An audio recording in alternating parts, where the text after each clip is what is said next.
This channel's content is strictly for educational and informational purpose and does not endorse or promote any form of violence, harm, illegal activities, self-injuries and communal disharmony.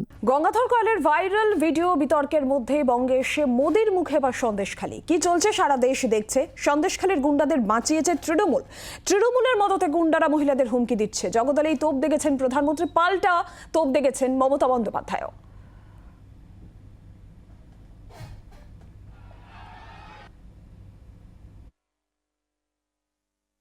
Sandeshkhali में क्या हो रहा है ये पूरा देश देख रहा है। संदेशखाली के गुनहगार को पहले टीएमसी की पुलिस ने बचाया, अब टीएमसी ने एक नया खेल शुरू किया है।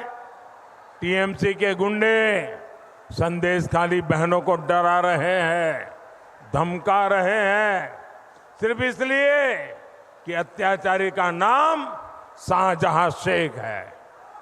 उसके घर से बम बंदूक निकल रहे हैं, लेकिन वोट बैंक को खुश करने के लिए टीएमसी उसको क्लीन चिट दिलवाने में जुटी है। সন্দেশখালী মা বোনদের সম্মান কিভাবে নষ্ট করেছেন টাকার বিনিময়ে, লজ্জা করে না? যে মা বোনদের হেয় করে, অসম্মান করে, তার মুখ দিয়ে বড় বড় কথা শুনবার জন্য আমরা তৈরি নই। প্রধানমন্ত্রীর এই তো অভিষেক বন্দ্যোপাধ্যায়ের কি প্রতিক্রিয়া এসেছে শোনাবো।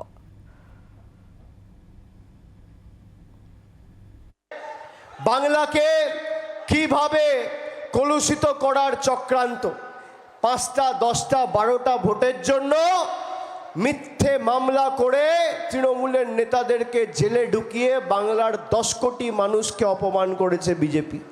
মহিলাদের 2000 টাকা দিয়েছে, দিয়ে বলেছে যাও মিথ্যে ধর্ষণের অভিযোগ করে এসো। একটা দল কতটা নিকৃষ্ট মানের, কতটা নির্লজ্জ, কতটা নিচে নামতে পারে।